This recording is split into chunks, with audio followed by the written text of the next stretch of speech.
নির্দেশে বিভিন্ন জায়গায় আমরা তাল গাছ রোপণ করেছি। রাস্তার পাশে পড়ে আছে অসংখ্য পাখির বাসা। প্রথম দেখায় মনে হতে পারে বিক্রির জন্য রাখা কোনো নান্দনিক শিল্পকর্ম, তবে আসলে এগুলো বাবুই ও অন্যান্য পাখির তিলে তিলে বানানো একমাত্র আশ্রয়স্থল। বাসাগুলো বোনা হয়েছিল পাখি দম্পতির ভালোবাসার উপাখ্যান হিসেবে, যা ছিল ছানাদের নিরাপদ আশ্রয়স্থল। তবে ভাগ্যের কি নির্মম পরিহাস, মানুষের নির্দয় আচরণে সেগুলো পরিণত হয়েছে কবরে। ঝালকাঠির সদর উপজেলার পূর্ব গোয়াটন এলাকায় তালগাছ কেটে ঝাঁকে ঝাঁকে বাবুই পাখি ছানা হত্যার অভিযোগ পাওয়া গেছে।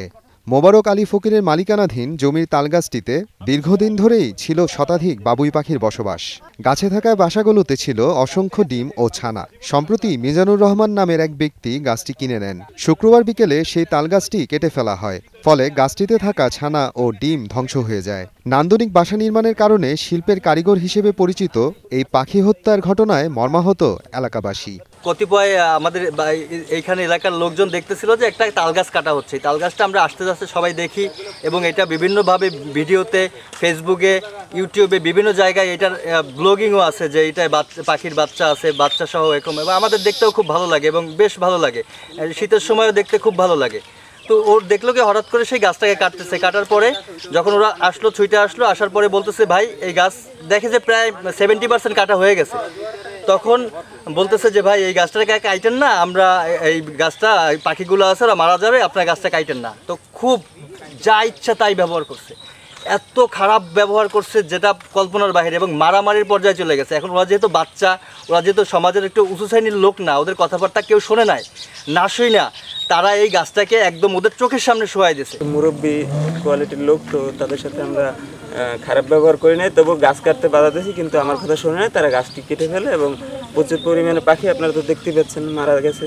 এবং বাচ্চা পাখি, বুড়ো পাখি, আমরা রাত্রে কিছু পাখি ওখান দিয়ে আমরা আনছি বাসা, তখন জীবিত পাইছি, তাদেরকে আমরা ছেড়ে দিয়েছি। পাখিগুলো আগে যাইতো, তারপরে তার যদি একান্তই দরকার আছিল বা বলতো যে গাছ বিক্রি করা লাগবে, গাছ বিক্রি করতো। কিন্তু আবার এই যে কিনছে, সেও অন্যায়ভাবে সেই গাছ কিনিয়া তারপরে এই গাছ নামাই নেছে।